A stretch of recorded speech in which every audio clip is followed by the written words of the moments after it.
Imagine this. You're 65 years old. You spent over 40 years working, paying taxes, raising kids, doing exactly what you were told would lead to a secure retirement.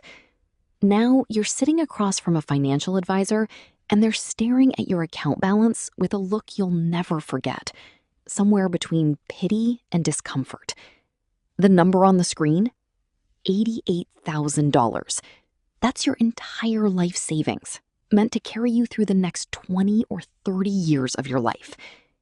Add in Social Security, and you're looking at roughly $2,200 a month to cover rent, food, medicine, transportation, everything. Suddenly, you're doing math you never wanted to do. Can I keep my apartment? Do I need to move in with my kids? What happens when this runs out? Here's the part that should really grab your attention. This isn't a rare, unlucky outcome. This is the median, the exact middle of what American retirees actually have. That means half of everyone approaching retirement has less than this. Many have nothing saved at all. Today, we're breaking down why this happens. What separates the people who retire comfortably from the people who retire in financial panic?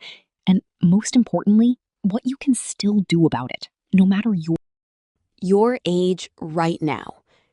Let's start with the real numbers, the kind you won't see in a bank commercial.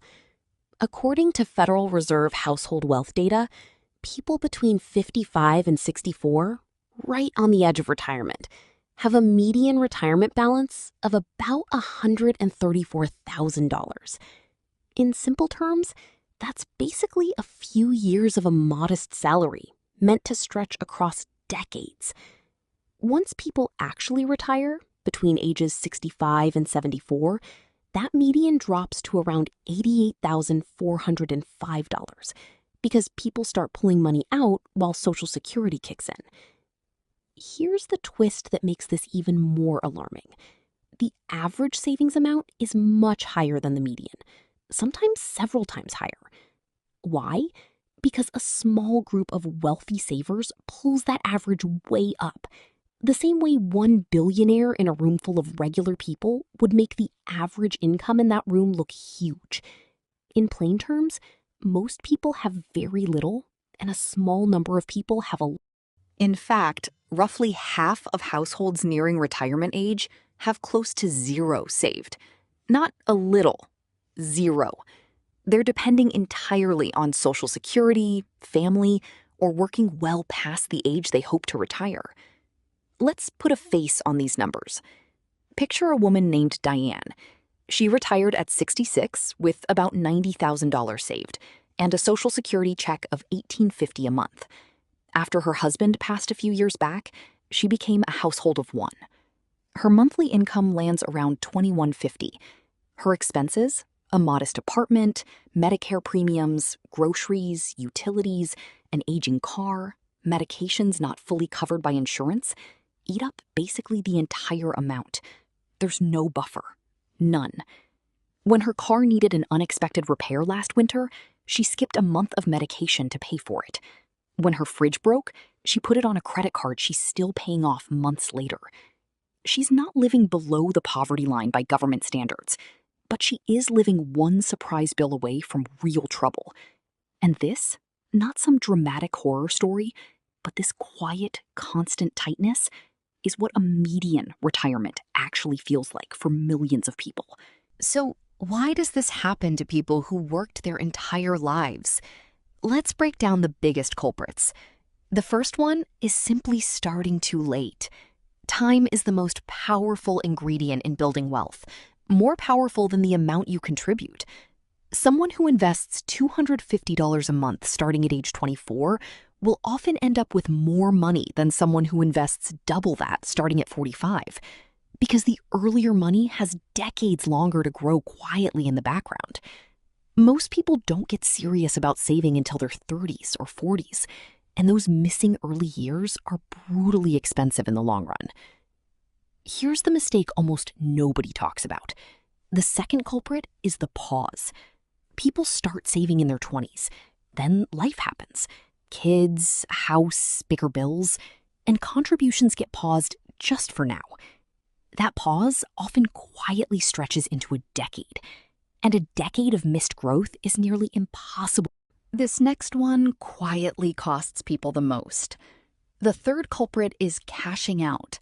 When people switch jobs, a huge number of them cash out their old retirement account instead of rolling it over. It feels like free money in the moment. But say you cash out $15,000 in your late 20s. After taxes and penalties, you might walk away with $10,000 in your pocket. Meanwhile, that same $15,000 left untouched could have grown into $250,000 by retirement.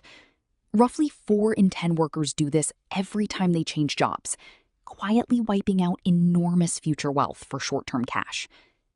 The good news is that every one of these mistakes can still be improved, no matter where you're starting from right now. The fourth culprit is the "I'll catch up later" myth. If you start saving at 25 to hit $500,000 by retirement, you might need to save around $280 a month. Wait until 45 to start that same goal, and you'd need closer to $1,200 a month. Most people simply can't quadruple their savings rate once their expenses, mortgage, car payments, kids' needs have already. And the fifth culprit is lazy investing. Plenty of people do save, but they park that money in ultra-safe accounts, earning barely 2 to 3%, instead of letting it grow properly. Firms like Vanguard and Fidelity, which manage millions of retirement accounts, have shown again and again that over 30-plus years, the difference between earning 3% and 8% isn't small. It can mean ending up with $300,000 instead of $850,000 from the exact same monthly contributions. Same discipline, wildly different outcome, purely because of where the money sat. There's another quiet thief in this story: inflation. Every year, the cost of everyday life creeps up, even when your savings don't. Money that felt like plenty 20 years ago buys noticeably less today. So even if your savings balance looks the same on paper, its actual buying power is shrinking in the background the whole time you're not paying attention. And healthcare costs are often the worst offender, typically rising even faster than everyday inflation, which means medical bills quietly become a bigger slice of your budget. That matters even more now because people are living longer than ever. Many retirees today spend 25 to 30 years in retirement, not the 10 or 15 years earlier generations planned around. That's not a small detail. It means your savings need to stretch much further, and small, early decisions matter even more than they used to.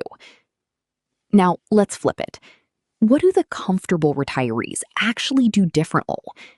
First, they automate everything. The money leaves their paycheck before they ever see it, so they build their lifestyle around what's left, not the other way around. Second, they save aggressively, typically 15 to 20% of their income, compared to 5% or less for the median saver.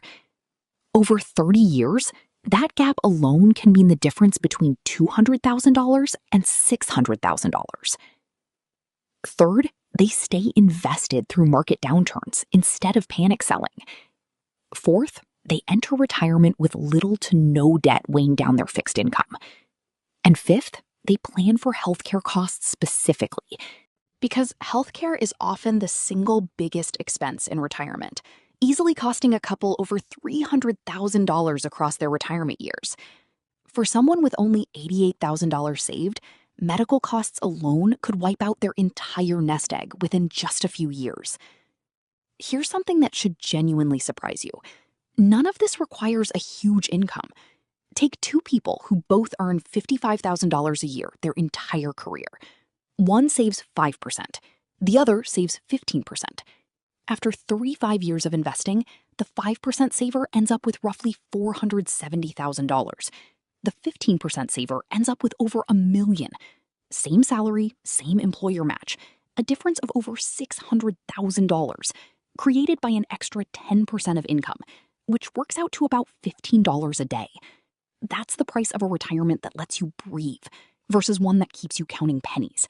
Roughly the cost of a sandwich and a coffee. If you're in your 20s or 30s, your biggest advantage is time. Start now. Grab any employer match available to you and aim to raise your contribution by 1% or 2% every year until you hit that 15% mark. If you're in your late 30s or 40s and feel behind, ramp up aggressively. Cut lifestyle spending that isn't adding real value and use catch-up contributions once you're eligible. And if you're in your 50s with little saved, it's not hopeless, but it does mean bigger moves. That could mean saving 20% or more, working a few extra years, downsizing your home, or delaying Social Security until 70, which can boost your monthly benefit substantially. Here's the truth nobody wants to say out loud. The person with $88,400 didn't make one catastrophic decision. They made thousands of small, forgettable ones, skipping a contribution here, cashing out an account there, leaving money in a low-growth account for 20 years without a second thought. Each choice felt harmless in the moment.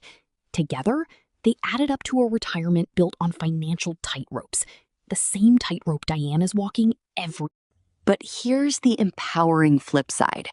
The people with $500,000 or $1 million saved usually aren't earning dramatically more. They're just making different small choices, consistently, for decades. That path is still open to you, whether you're 25, 45, or 55. The only outcome that's truly locked in is the one you never try to change. Diane didn't choose to skip her medication or put a fridge on a credit card. She just made small, forgivable decisions for years without realizing where they'd lead. Somewhere out there, another version of Diane is 25 years old right now, scrolling through this video, still able to choose a completely different ending for her story. If you don't want your future to look like Diane's, don't just watch this video. Let it change something today.